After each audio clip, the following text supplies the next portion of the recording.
भगवता नारायणेन स्वयं व्यासेन ग्रथितां पुराणमुनिना मध्ये महाभारतम् अद्वैतामृतवर्षिणीं भगवतीम् अष्टादशाध्यायिनीम् अम्ब त्वामनुसन्दधामि भगवद्गीते भवद्वेषिणीम् नमोऽस्तु ते व्यासविशालबुद्धे पुल्लारविन्दायतपत्रनेत्र येन त्वया भारततैलपूर्णः प्रज्वालितो ज्ञानमयप्रदीपः प्रपन्नपारिजाताय स्तोत्रवेत्रैकपाणये ज्ञानमुद्राय कृष्णाय गीतामृतदुहे नमः। सर्वोपनिषदो गावो दोग्धा गोपालनन्दनः पार्थो वत्सः सुधीर्भोक्ता दुग्धं गीतामृतं महत् वसुदेवसुतं देवं कंसचाणूरमर्दनं देवकी परमानन्दं कृष्णं वन्दे जगद्गुरुम् भीष्मद्रोणतटा जयद्रथजला गान्धारनीलोपला शल्यग्राहवती कृपेण वहनी कर्णेन वेलाकुला अश्वत्थामविकर्णघोरमकरा दुर्योधनावर्तिनी सोत्तीर्णा खलु पाण्डवैरणनदी कैवर्तकः केशवः पाराशर्यवचः सरोजममलम् गीतार्थगन्धोत्कटम् नानाख्यानककेसरं हरिकथा सम्बोधनाबोधितम् लोके सज्जनषट्पदैरहरहः पेपीयमानं मुदा भूयाद्भारतपङ्कजं कलिमलः प्रध्वंसि न श्रेयसे मूकं करोति वाचालं पङ्गुं लङ्घयते गिरिं यत्कृपातमहं वन्दे परमानन्दमाधवम् यं ब्रह्मा वरुणेन्द्ररुद्रमरुतः स्तुन्वन्ति दिव्यैस्तवैः वेदैः साङ्गपदक्रमोपनिषदैः गायन्ति यं सामगाः ध्यानावस्थिततद्गतेन मनसा पश्यन्ति यं योगिनो यस्यान्तन्न विदुः सुरासुरगणाः देवाय तस्मै नमः।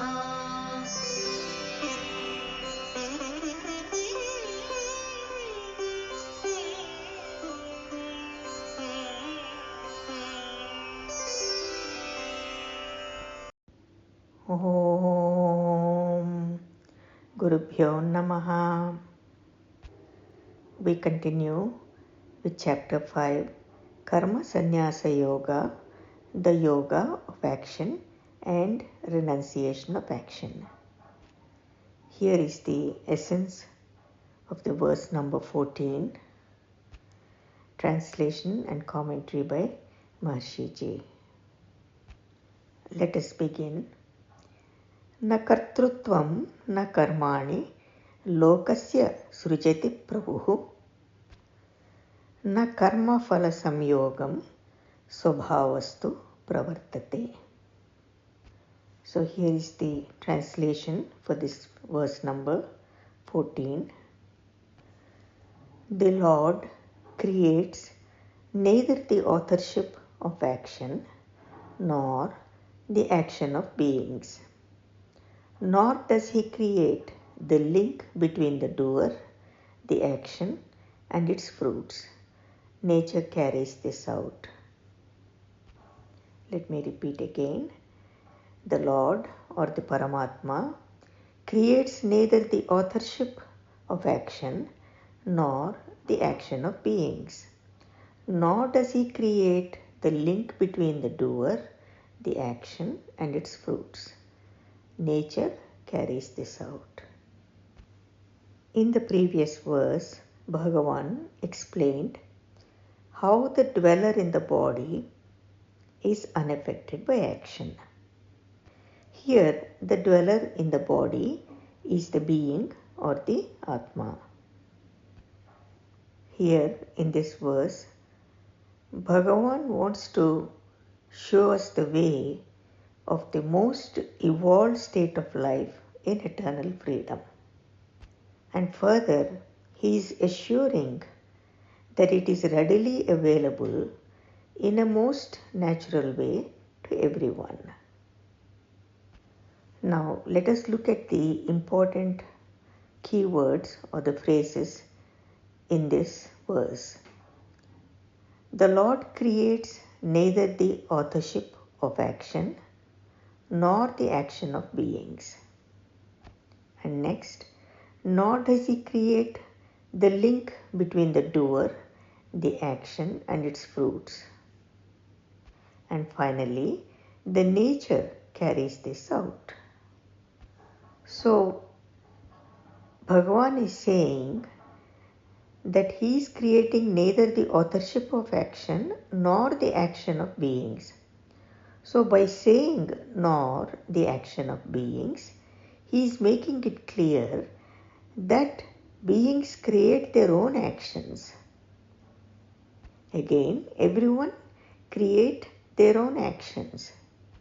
And when he says, nor does he create the link between the doer, the action, and its fruits, he is establishing the truth that the doer himself creates the link between himself and his action, while the link between the fruit of action and the doer is created by nature.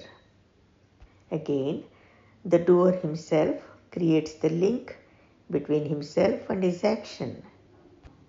But the link between the fruit of action and the doer is created by his own nature.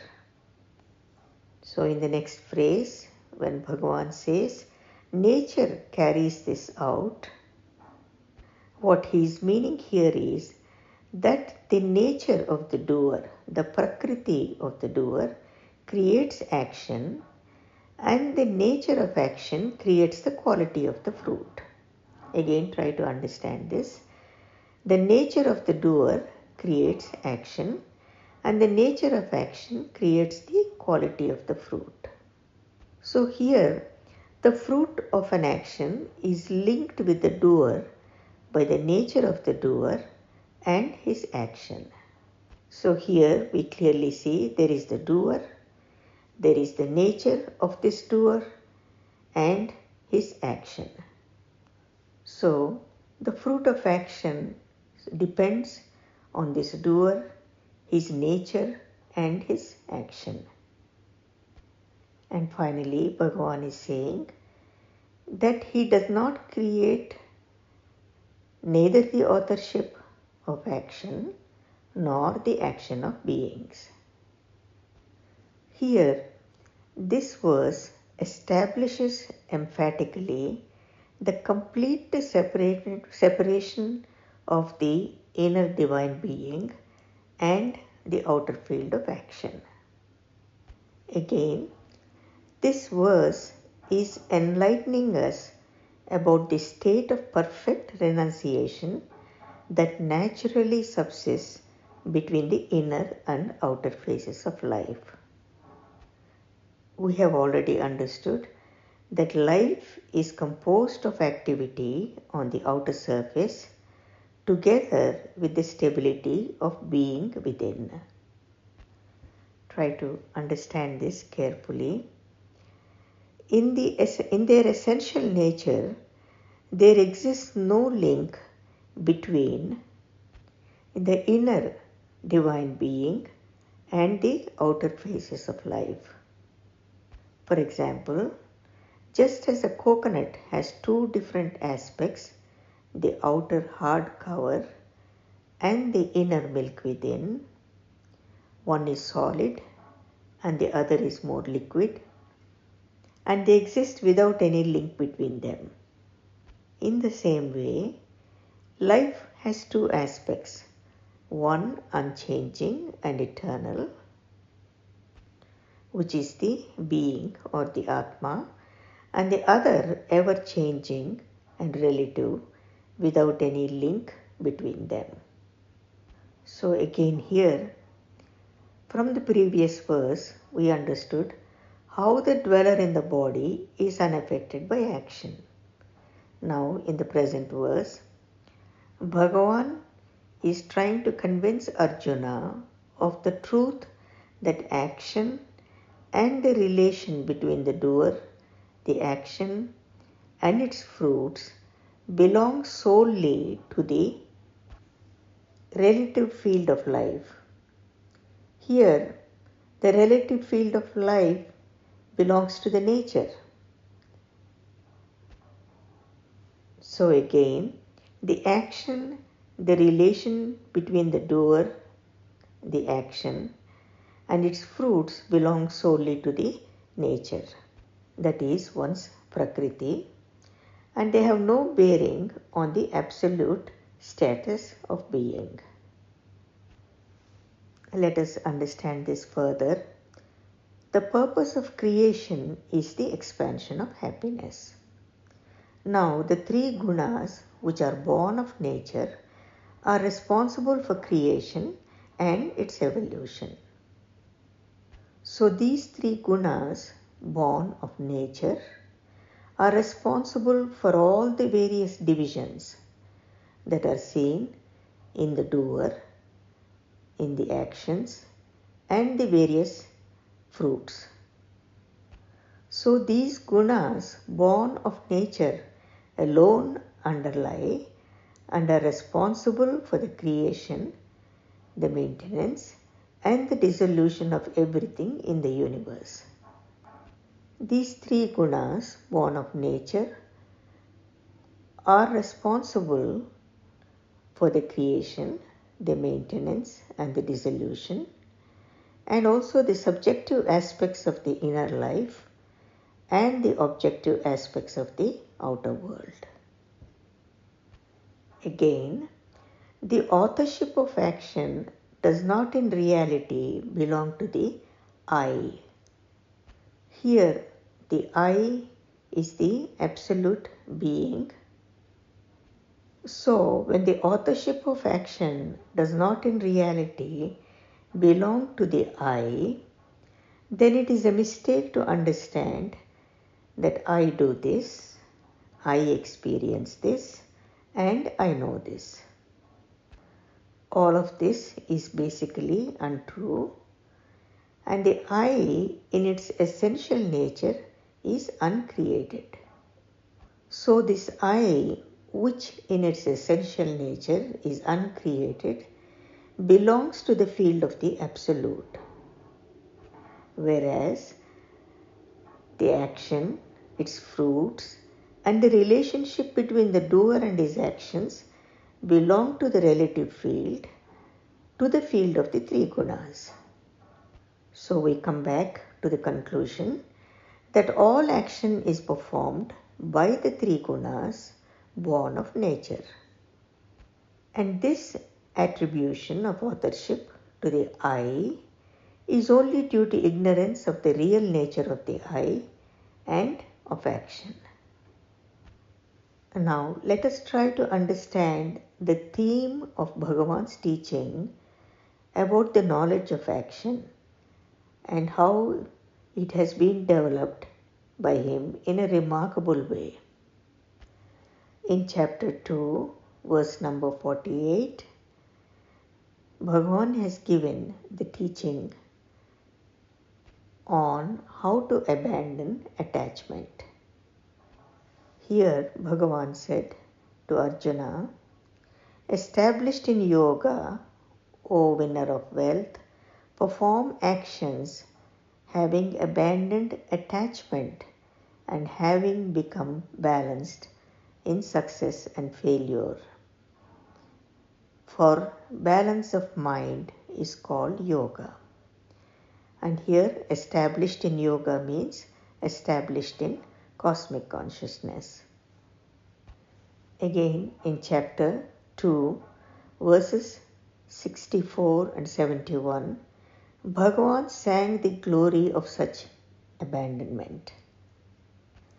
in verse number 64, he said, "He who is self-disciplined, who moves among the objects of the senses, with the senses freed from attachment and aversion, and under his own control, he attains to grace."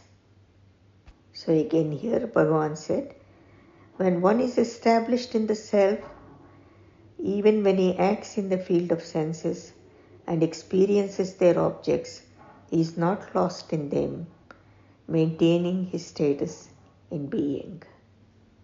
Further, because of this, he quite naturally maintains evenness of mind, and his sense of values is balanced. So acting in the world, he is not lost in it.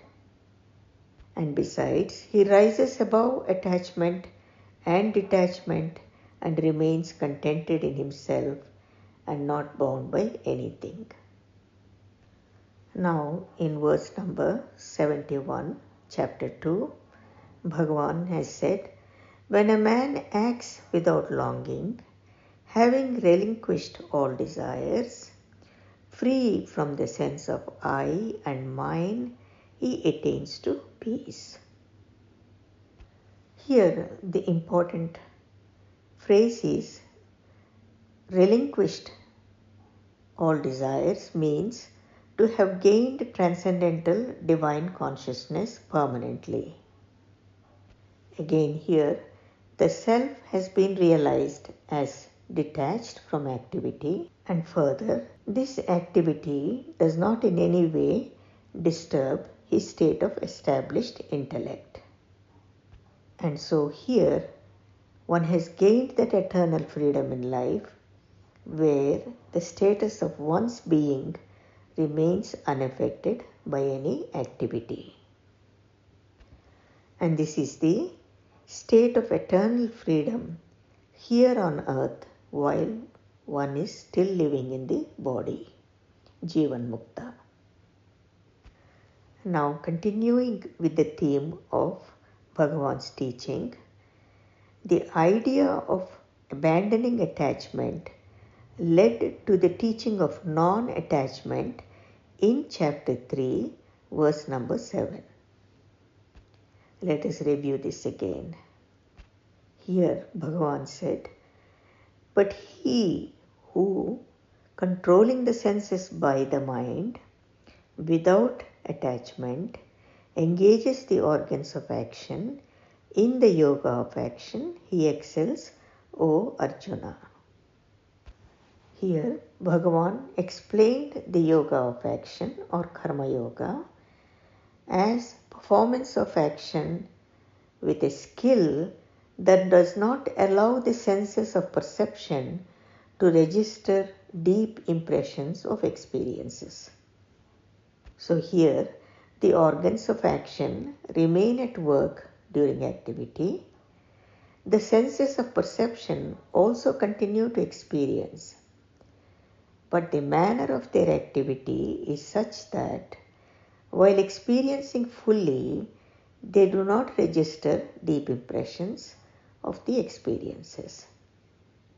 So a man who is able to experience in this manner, that means experiencing fully and not registering deep impressions of the experiences, is described here as acting without attachment. Here Bhagavan emphasizes the need for the mind to be established in the absolute bliss of divine consciousness through transcendental meditation and gain this particular state of mind. Now, in the same chapter, in the verses 17 and 18, that is chapter 3, verses 17 and 18, Bhagavan further explained that non-attachment is attained by realizing the self. Let us review this. So in verse number 17, he said, "But the man whose delight is in the self alone, who is content in the self, who rejoices only in the self, For him, there is no action that he needs to do. And this is because the one who is firmly established in the self or the eternal being is not involved with anything else, because he has already realized the being as separate from the field of activity and naturally remains detached from everything other than his own self. Again, this is the natural renunciation. Further, when one reaches the field of absolute bliss consciousness, then this is the state where there is fulfillment of all desires and he becomes filled with lasting contentment. Because the purpose of all desires and actions is achieved. And what is the purpose of all these desires and actions?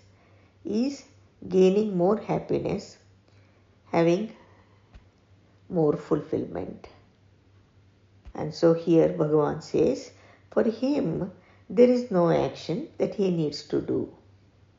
Now let us look again at the verse number 18. Bhagavan is saying, neither has he any profit to gain in this life from the actions he has done or from the actions he has not done, nor is there any living creature on whom he needs to rely for any purpose. So here Bhagavan is stating that one who is content within himself certainly continues to act in the world, but his behavior has become natural behavior, and it is not motivated by selfish desires, nor is its effectiveness disturbed by any shortcomings. So he now engages himself in actions motivated not by selfish individuality but by cosmic purpose. And further, Bhagavan says, such a life is a natural life and it is the result of the established intellect. Further, in verse number 19 in chapter 3 itself, Bhagavan established the dignity of action in this state of non-attachment gained through realization of the self. Let us review that also. Here Bhagavan said, therefore, remaining unattached, always do the action worthy of performance. Engaging in action truly unattached, man attains to the Supreme. Here Bhagavan is reminding that man's life is already in liberation. Freedom is already there and it is natural to man, and no effort is needed for the attainment of freedom because it is already there. Here Bhagavan is demanding action in the state of freedom. And he is saying, uninvolved as you are, detached as you are, forever separated as you naturally are from the field of action, perform action worthy of performance. Now, in verse number 25, chapter 3 again, Bhagavan gave a new turn to this theme by introducing the element of natural action. So here Bhagavan said, as the unwise act out in their attachment to action, O Bharata, so should the wise act, but without any attachment, desiring the welfare of the world. So here again Bhagavan reminds that the ignorant man acts and benefits from the results of his actions, and because he is attached to these results, they make a deep impression on him. Whereas the effects of the enlightened man, his actions spread out in the world and everything benefits from them. He does not gather any impressions of the result and hence remains free from the bondage of action because he has realized the self as separate from activity. And further, all his actions are from the basis of eternal contentment. These actions are in response to the needs of the time, they fulfill the demands of their surroundings, and this enlightened becomes the tool in the hands of the divine and innocently carries out the divine plan. And all their desires and actions arise from the desires for the welfare of the world. Now, continuing on this theme, in verse number 26, Bhagavan extolled natural action according to a man's level of evolution. He said, actions are in every case performed by the gunas of nature. He whose mind is deluded by the sense of I holds I am the doer. So here the stress is that one should experience the self, one should have the self-realization and experience the self as being separate from activity. If one doesn't have this experience of the self being separate from the activity, then the mind remains deluded about its own status and its relationship with activity. It continuously associates itself with the nature of the gunas. It assumes the authorship of action, which actually belongs to the gunas. And this is how, through ignorance of his own self, the man falls into the bondage of action. So again, here the emphasis is that all actions are performed by nature and only the deluded assume the authorship of action. The enlightened knows that the gunas interact among themselves and the whole field of activity belongs to the field of the gunas, and the self remains uninvolved in their activity and he remains as the self. Again, continuing with this theme, in verse number 30, Bhagavan introduced the element of God to whom all actions of the three gunas may be surrendered as a means of separating the field of activity from the self. So here Bhagavan said, surrendering all actions to me by maintaining your consciousness in the self, freed from longing and the sense of mine, fight, delivered from the fever of delusion. So here, the surrendering of all actions to me, that means where Bhagavan is saying, surrender all actions to Bhagavan. And this happens when one has gained union with the being. So again, when one has gained the union with being, then this I ceases to assume authorship of actions and therefore ceases to be bound by their fruits. So when one gains this union with being, then all action is automatically passed on to the Lord of creation. Here again, Bhagavan emphasizes that surrender of all actions to God is the living reality of one's life, and it is the truth of one's life in activity. And the range of surrender is not restricted to any one aspect of life. It comprehends all spheres of one's existence, the physical, mental, and spiritual, and certainly includes the mind and the intellect.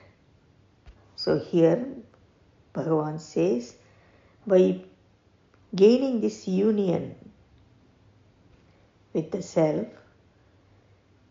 one gains the way of surrendering all actions to Bhagavan. Now further continuing with the theme, in verse number 33, Bhagavan refuted the need for control in bringing about such surrender of action to God, and again extolled action according to a man's nature, free from any control. Here he said, creatures follow their own nature. Even the enlightened man acts according to his own nature, and what can restraint accomplish? So here Bhagavan denies the validity of control on the path of enlightenment, saying that everyone follow their own nature, and what can restraint accomplish? So here he recommends that everyone proceed naturally, complementing the state of transcendental consciousness gained through meditation, and naturally finding contentment in the supreme happiness, that is transcendental bliss consciousness, and naturally rise above attachment, which is the basis of bondage. So here he tells Arjuna, by condemning restraint, he advises Arjuna to take life easily, to take things easily, and not strain even to follow the teaching. All restraint is unnatural and cannot bring about that natural state of life where the self stands by itself in the state of non-attachment, uninvolved with activity. Now continuing with the theme, in verse number 39, Bhagavan introduced the idea that ignorance of the self is responsible for bondage. Here he said, wisdom is veiled by this insatiable flame of desire, which is the constant enemy of the wise, O son of Kunti. Here he reminds Arjuna that desire is like an unquenchable fire, because the flow of desire in a particular direction keeps moving by the experience of happiness or the search for happiness, and continues to flow from point to point, because there being no point in the field of relativity which can satisfy this unquenching craving for greater happiness.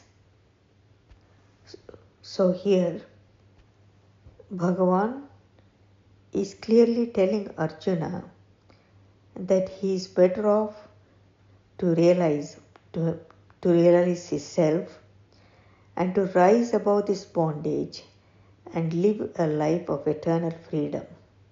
And it is not difficult.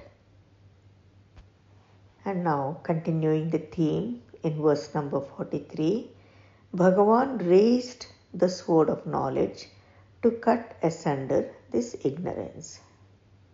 And he says the follows, thus having known him who is beyond the intellect, having stilled the self by the self, O mighty armed, slay the enemy in the form of desire, difficult to subdue. So here again Bhagavan says, knowing the indweller of the body as your true nature or as being, separate from the whole field of activity in the body, this activity of the senses, mind and intellect, and this is the way to slay the enemy in the form of desire. And here Bhagavan is further saying, realization of the ultimate is within your easy reach. You have the power to realize the Supreme, provided you do not undermine that power. You have to be the being that you are. Then you will find the whole field of existence set in eternal harmony. All of the intellect, mind and senses will function in accord, and none will overpower the others, and no side of life will be impaired, and life will be lived in fullness. And here again Bhagavan brings this emphasis that no particular practice of detachment or renunciation for the sake of cultivating this state of enlightenment is needed. And whether one is in the path of Jnana Yoga or the Karma Yoga, irrespective of whether one is a recluse or a householder, this is the direct approach and path to fulfillment. Now we have seen the whole theme of Bhagavan's teaching about the knowledge of action and how it has been developed in a very remarkable way. So far, the development of this teaching has led to the principle that action is necessary for coming out of the field of bondage. Again, the action is necessary for coming out of the field of bondage. Now, going into the 4th chapter, he began to expound the nature of the Lord as separate from the incessant activity of the universe. Again, the nature of the being as separate from the incessant activity of the universe. So this introduced and furthered the knowledge of the renunciation of action, which is developed throughout the 4th chapter and in the earlier verses of the 5th chapter until this present verse. And here in this present verse, Bhagavan is saying that there is no relationship between the doer, the action, and its fruits. And again, absolutely no relationship between the doer, the action, and its fruits. This is true on both levels of life, the level of the cosmic life and the level of the individual life. So here, this present verse puts the point clearly when it says that Bhagavan creates neither the authorship of action nor the action of beings, meaning that he does not create anything. He remains completely aloof from the incessant activity of creating. And this situation is seen both on the cosmic level and it is also found on the level of the individual life, because there exists no real link between the doer, the action, and its fruits. And here Bhagavan is saying this eliminates all needs for any doing, for any attempt at self-realization. Here, abandoning all attempts at realization and living in the state of fulfillment is that high state of renunciation which finds its consummation in the state of knowledge, and this state of knowledge is seen in God consciousness, and this is the glory of renunciation. Again, Bhagavan is saying that the most evolved state of life in eternal freedom is readily available in a most natural way to everyone, and all of the sufferings and the joys of life come to man through the ignorance of this. And this is further explained in the Next verse. So here today we understood the whole theme which Bhagavan was teaching about the knowledge of action and the knowledge of renunciation. So we will end here and we will continue tomorrow. Jai Gurudev, Loka Samasta Sukhino Bhavantu.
शास्त्रम्